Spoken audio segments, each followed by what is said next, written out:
Welcome to for special kitchen. நம்ம இன்னைக்கு என்ன ரெசிபி செய்ய போறோம்னா ரொம்ப சூப்பரான டேஸ்டான சன்னா மசாலா தான் செய்ய போறோம். வீடியோ ஸ்கிப் பண்ணாம ஃபுல்லா பாருங்க, அப்பதான் உங்களுக்கு எப்படி செய்யறதுன்னு புரியும். வாங்க எப்படி செய்யறதுன்னு வீடியோக்குள்ள போய் பார்ப்போம். இப்போ சன்னா மசாலா செய்யறதுக்கு 200 கிராம் வெள்ளை சுண்டல் சின்னதுங்க. இதை நைட்டே ஊற வச்சு ஒரு 8 மணி நேரம் ஊற வச்சு எடுத்துருக்கேங்க.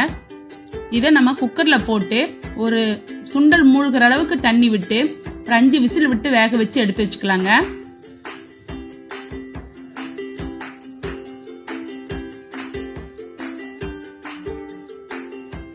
இந்த மாதிரி நல்லா நைஸா வெந்திருக்கணும், அப்பதான் நமக்கு நல்லா சன்னா மசாலா கிரேவியா கிடைக்கும்.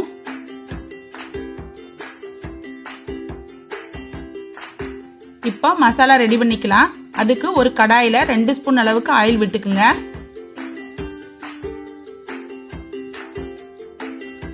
ஆயில் ஹீட் ஆனதும் 2 பெரிய வெங்காயம் நறுக்கியது போட்டுக்குங்க.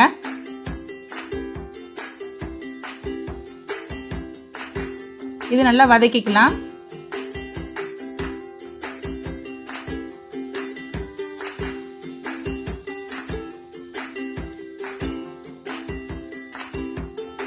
வெங்காயம் நல்லா இப்போ வதங்கிடுச்சு. இது கூட 2 தக்காளி கட் பண்ணி போட்டுக்கலாங்க.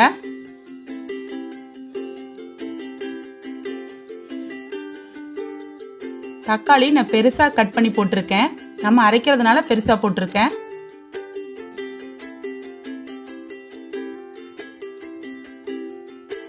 நல்லா ஆயிலே வதக்குனீங்கன்னாங்க தான் டேஸ்டா இருக்குங்க.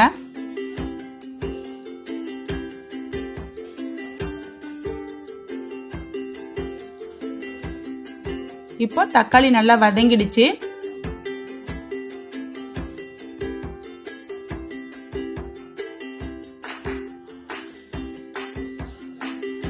இது கூட மல்லித்தூள் 3 ஸ்பூன் அளவுக்கு போட்டுக்குங்க. கரம் மசாலா 2 ஸ்பூன்,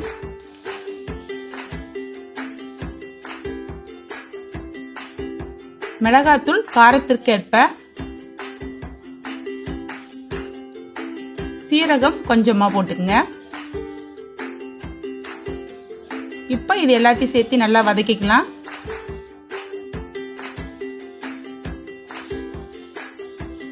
பச்சை வாசம் போக வரை வதக்கி எடுத்துக்குங்க.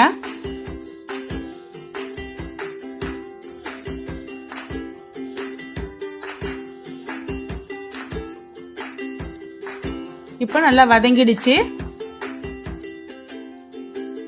இது கூட நான் 2 பீஸ் தேங்காய் போட்டு அரைச்சு எடுத்துக்குங்க.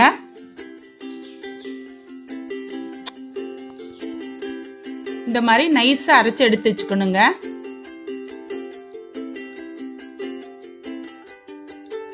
இப்போ கிரேவி ரெடி பண்ணிக்கலாம். அதுக்கு ஒரு கடாயில 3 ஸ்பூன் அளவுக்கு ஆயில் விட்டுக்குங்க.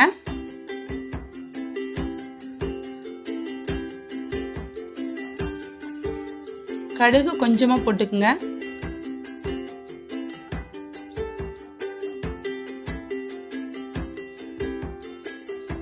பட்டை 1 போட்டுக்கலாம். பெருஞ்சீரகம் கொஞ்சமா போட்டுக்கணும். இது நல்லா பொரியட்டும். இது கூட பூண்டு குட்டி குட்டியா கட் பண்ணி கொஞ்சம் போட்டுக்குங்க. பூண்டு போட்டாதான் நல்லா டேஸ்டா இருக்கும். இது நல்லா வதக்கிக்கலாம்.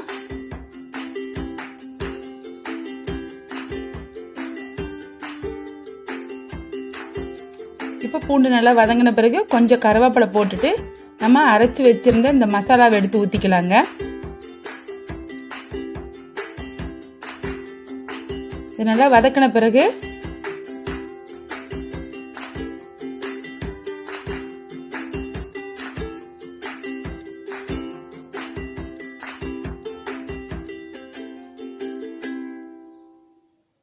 நம்ம இந்த சுண்டலை அப்படியே தண்ணியோட ஊத்திக்கணுங்க. தண்ணி வேஸ்ட் பண்ணக்கூடாது, தண்ணியில் நிறைய சத்து இருக்கு.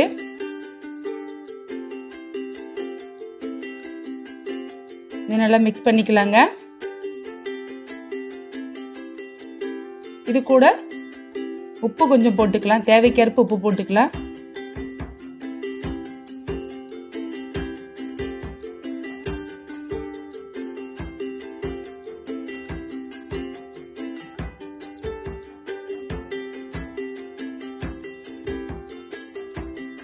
கொஞ்சமாக புளி தண்ணி ஊற்றிக்கணுங்க.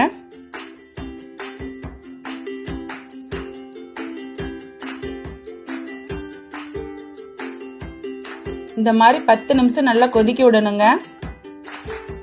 நல்லா கொதிச்ச பிறகு நம்ம கரண்டிலேயே இந்த சுண்டலை வச்சு நல்லா அமுத்தி விட்டிங்கன்னா நல்லா சன்னா மசாலா கெட்டியாக இருக்குங்க.